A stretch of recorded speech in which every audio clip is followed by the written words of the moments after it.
Every night, no matter the weather, something walks down our street, whistling softly. You can only hear it if you're in the living room or the kitchen when they walk by, and it always starts exactly at 3:03. The sound starts faint, somewhere near the beginning of the lane near the Carson place. We're towards the middle of the street, so the whistling moves past us before fading away into the direction of the cul-de-sac. When I was younger, my sister and I would sneak into the kitchen some nights to listen. Mom and Dad didn't like that, and we'd catch hell if they found us out there, but they were never too hard on us since we always stuck to the one big rule. Don't try to look at whatever was whistling. My neighborhood is a funny place. I've lived here since I was 6, and I love it. The houses are small but well kept. Good-sized yards, plenty of places to roam. There are a lot of other kids here my age. I turned 13 back in October. We grew up together and would always play foursquare in the cul-de-sac or roam around from back porch to back porch in the summer. This was a good place to grow up. I was old enough to see it. And there's only 2 strange things here: the night whistling and the good luck. The whistling never bothered me much. Like I said, I couldn't even hear it from my bedroom. But Mom and Dad don't like talking about it, so I've stopped asking questions. My dad is a strong guy, tall and calm. He has an accent since he moved to the US as a kid. His family, my grandparents, they're from the islands. That's what they call it. My dad, the only time he isn't so calm is if the whistler comes up. He talks a little quicker then, eyes move faster, and he tells us not to think about it so much and to always remember the one rule, the big rule. Don't try to look outside when the whistler goes past. Not that we could look even if we wanted. See, there are shutters on the inside of every window, thick pieces of heavy canvas that pull down from the top and latch to the bottom of the window frame. Each latch even has a small lock, about the size of what you'd find on a diary. My dad locks those shutters every night before we all go to bed and keeps the key in his room. My mom, I don't know what she thinks about the whistling. I've seen her out in the living room before at 3:03 when the sound starts. I could see her if I cracked my door open just an inch to peek. She's not there often, at least I haven't caught her much, but once or twice a month, I think she sits out there on her big red couch just listening. The whistler has the same tune every night. It's cheerful.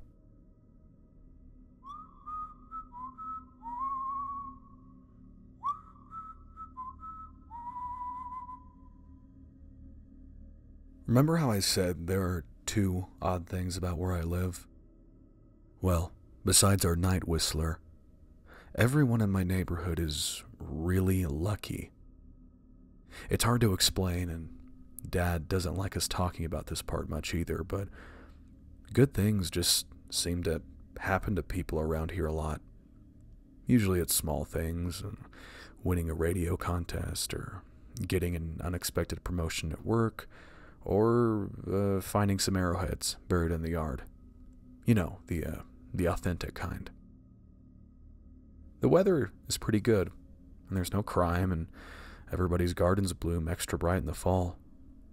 A million little blessings, I've heard my mom say about living here. But the main reason we stay here, why we moved here in the first place, is my sister Nola.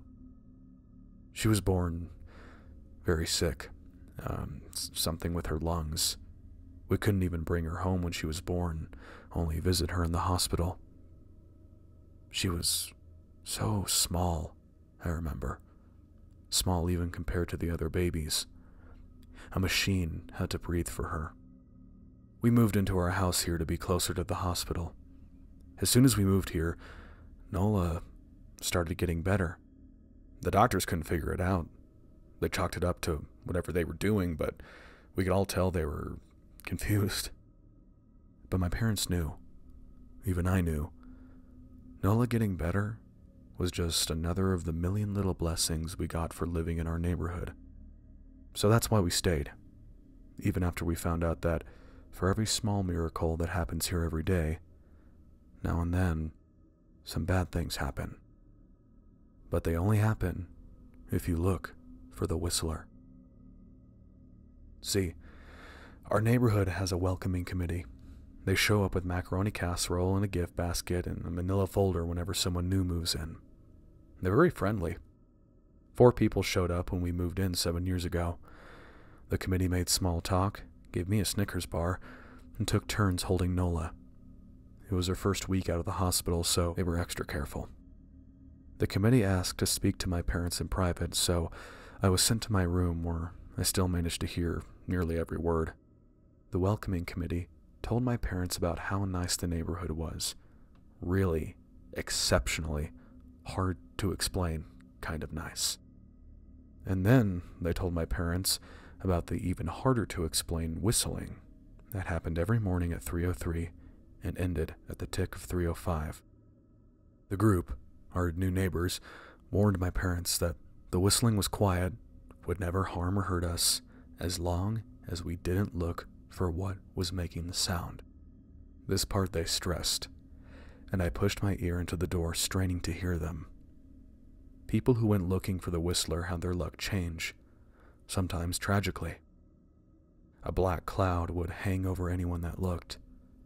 Anything that could go wrong would. The manila envelope the committee brought over contained newspaper clippings, stories about car crashes and ruined lives, public deaths, and freak accidents. Not everyone dies, I heard the head of the committee tell my dad, but the life goes out of them. Even if they live, there's no light in them ever again. No presence. My mom, I could tell she wasn't taking it seriously. She kept asking if this was some prank they play on new neighbors. At one point, my mom got angry, accused the committee of trying to scare us out of our new home, asked them if they were racist on account of my dad being from the islands. My dad calmed her down, told her he could tell our new neighbors were sincere and that they were just trying to help us. He explained that he grew up hearing these kinds of stories from his mom, and that he knew that there were strange things that walked among us. Some of those strange things were good, and some were bad, but most were just different. After the committee left, Dad went out to the hardware store, bought the canvas blinds, the latches, and the locks, and installed them on every window in the house after dinner. That first night in our new house, I crept out of my room at 3 a.m., only to find my dad awake, sitting on the living room couch, holding my baby sister. My dad held up his finger in a shh motion, but patted the couch next to him. I sat, and we waited. At exactly 3:03, we heard the whistling.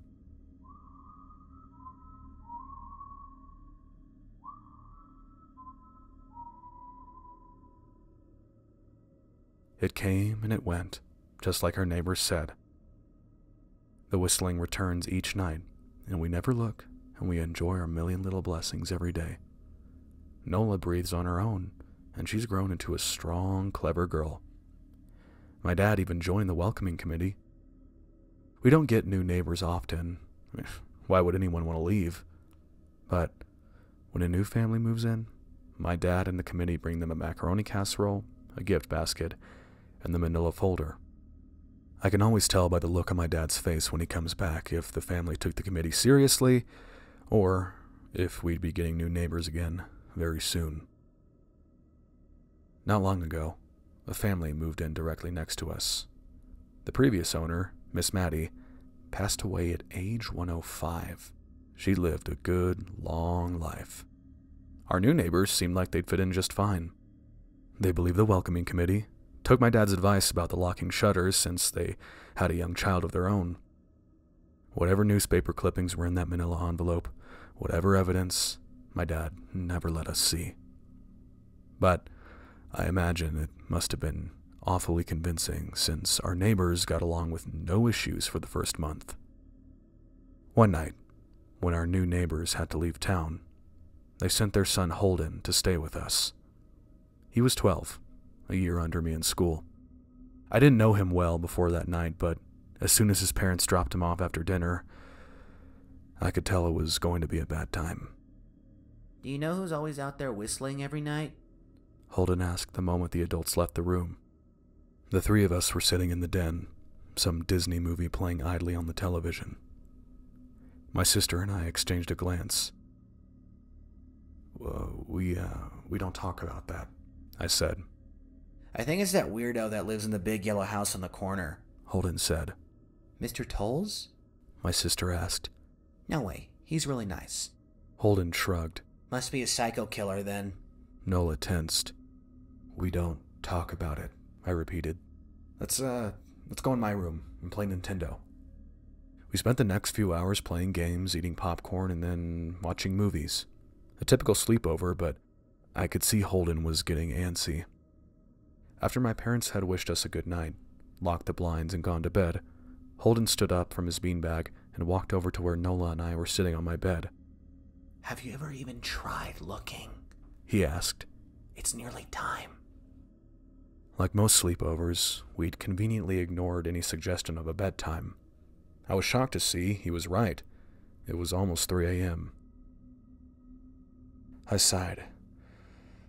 We don't... See, I can't even try to look because my dad locks the blinds every night and hides the key. He continued, ignoring me. So does our dad, said Nola. No, replied Holden. No, he doesn't. You saw him do it, I said. A little sharper than I meant to sound. Holden grinned. Your dad locks the blinds, yeah, but he doesn't hide the key. He keeps it right on his normal keychain. So? I asked, worried I already knew what he would say next. Because I had noticed that my dad didn't bother hiding the key anymore after all these years, because he knew we took it seriously. So, after your dad locked up, but before your parents went to bed, I went to the bathroom. And on my way, I may have peeked into their room, and I may have seen your dad's keychain on his nightstand, and I maybe went and borrowed the key to the blinds. Nola and I stared, and his grin only grew wider. You're lying, I said. Holden shrugged. You can check if you want. Just open your parents' door and look. You'll see his keychain right there on the nightstand. Stay here, I told both of them. Don't move a muscle. I hurried over to my parents' room, but hesitated at the door. If Holden wasn't lying, my dad would be angry. Beyond angry. I was scared thinking about it, but more scared of an open window with the whistler right outside. I opened the door, barely an inch, and looked in, but it was too dark to see. Taking a deep breath, I walked into the room. 2 steps into the dark, I froze. The whistling started.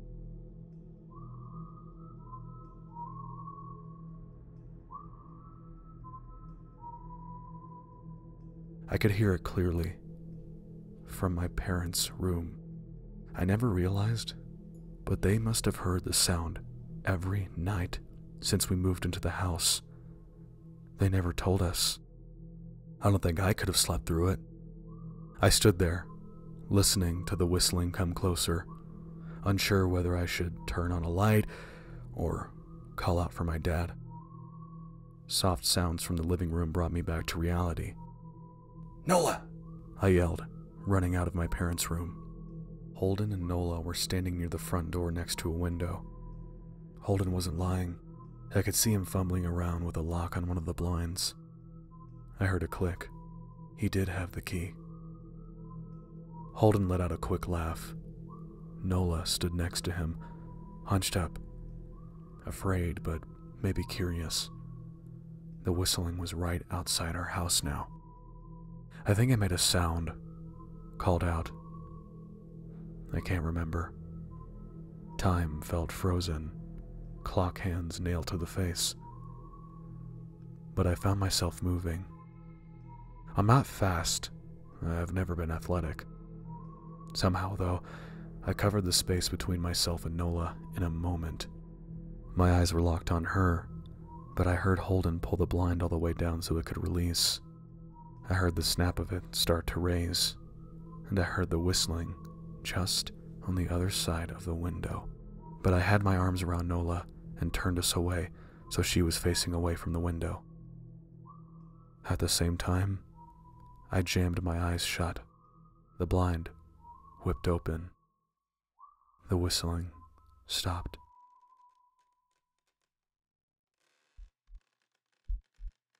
I felt Nola shaking in my arms. "Don't look, okay?" I told her. "Don't turn around." We were positioned so that she was facing back towards the hallway, and I was facing the window. My eyes were still closed. I felt her nod into my shoulder. I reached out with the arm not holding Nola and tried to touch Holden. My hand brushed against his arm. He was shaking worse than Nola. "Holden," I asked. Silence.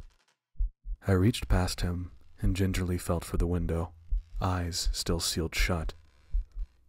The glass was cold against my fingertips, colder than it should have been for that time of year. I moved my hand up the window, searching for the string to the blind. The glass began to get warmer the further I reached, and there was a gentle hum feeding back into my fingertips. I tried not to think about what might be on the other side of the window. Finally, I touched the string and yanked the blind shut. I opened my eyes. In the dim light leaking out from the kitchen, I could make out Holden, pale and small, staring at the now closed window. "Holden," I asked again. He turned towards me, and he screamed. Everything became a flurry of motion. Lights sparked up to life in the hall, then the living room. My parents' footsteps thudded across the hardwood floor. I didn't turn back to look at them. My eyes were glued to Holden. He was pale. He had bit his lip so hard that there was a thin red line of blood running down his chin, and he'd wet himself. "What happened?" my dad asked from behind me. I managed to swivel away from Holden and look back. He looked. I'd never seen my dad scared before, but I saw it that night, in that moment. An old, ugly terror stitched on his face. A parent's fear. "Just Holden," he mouthed to me. I nodded yes. My dad let out a breath. He looked so relieved, I nearly expected him to cheer. But then he turned to Holden, and my dad's face changed. I wondered if he felt bad for feeling good that Holden was the only one that looked. There was a knock at the door. We all froze. Holden whimpered. "Don't answer it," my mom said. She stood at the threshold of the hall. I'd always thought she was a skeptic and just humored my dad about the windows and the whistler, but that night, we were all believers. I noticed that both of my parents held baseball bats they must have taken from their bedroom. The knock came again. A little louder this time. "Please don't open the door," Holden whispered. My dad walked over to him, hugged him close. "We won't," my dad promised, still holding his bat. "Nothing is coming in here tonight." This time, the knocking was loud enough to rattle the door. Holden screamed again, and Nola clutched her arms around my neck. My mom came over and knelt down to us, wrapping my sister and me close. "Call the police," my mom whispered to my dad. The knocking instantly stopped. My dad looked over his shoulder at us. "Do you think?" He was cut off by a frantic knocking that trailed off into a polite tap, tap, tap. Police. Something said from the other side of the door. The voice from outside sounded exactly like my mom, like a parrot repeating the words back to her. Police. Call the police. Police. Police. Police. My mom pulled us closer. Police. Police. Police. Police. Please stop. I heard her whisper. I don't think calling them will help, my dad said. How will we know when they're the ones at the door? The knocking came back, harder than before. The door shook. Then it stopped. After a long moment, I heard the knocking again, but it was coming from our back door. We all turned together towards the back door, but the knocking immediately returned to the front door. Front to back, back to front, loud, then quiet, then loud again. Suddenly, the sound was coming from both doors at once. Big, heavy blows like a sledgehammer. Then, something started rapping against all of the windows in the house. Then the walls. It was like we were living inside of a drum with a dozen people trying to play at once. Or we were a turtle and something was attempting to claw us out of our shell. Stop! Holden yelled. The knocking died. I won't tell. Holden said, staring at the door. I promise I won't tell anyone what I saw. Just please go away. We waited for nearly a minute. Then we heard it.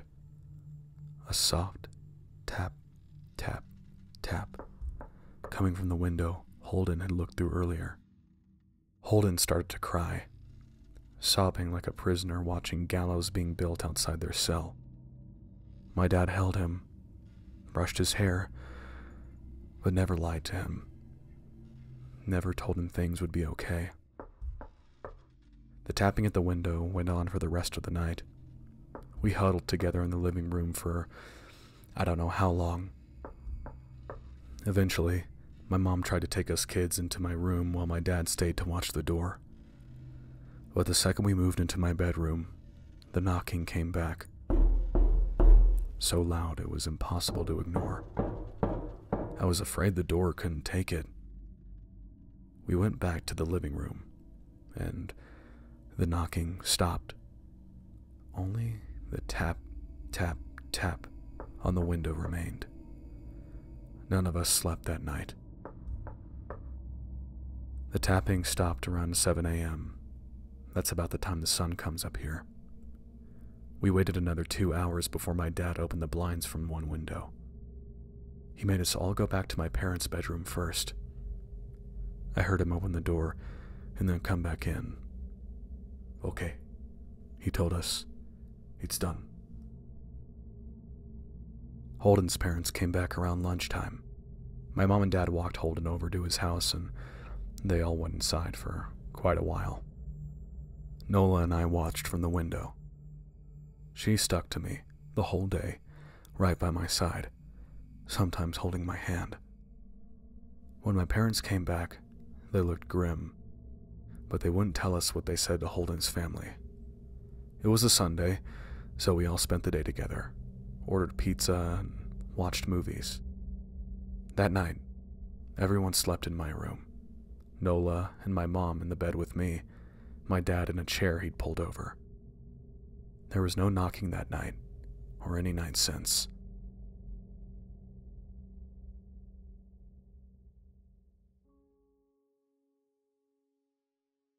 We didn't see much of Holden or his parents for the rest of that week, but by Thursday, there was a moving truck in their driveway. Nola and I watched them packing up the whole afternoon after school. What sticks with me the most is how tired Holden and his parents looked. All three had the same pallor, grim mouths, and lightless eyes, even from across the street. I could tell something was very wrong. Holden and his family were gone before sunset. I remember what the original welcoming committee said to my parents when we moved in. Not everyone who looks at the Whistler dies, but even those that live have the light go out of them, and the rest of their lives are full of misfortune. A million little tragedies. I think Holden's parents must have looked, either to comfort him if they didn't believe, or share the burden if they did. I watch Nola some days, happy and young and alive, and I wonder if I'd been slower, if she'd looked out the window that night, would I have looked too? To comfort her? To share that burden? I'm glad I don't have to find out. We still live in that house, in that neighborhood. We still hear our Whistler walking past every night. The blessings, the luck, the good things here are too good to leave. But we're careful. We don't have friends over to spend the night anymore. And my dad hides the key to his blinds very, very well. Not that I've gone looking. Some things you just don't need to look for.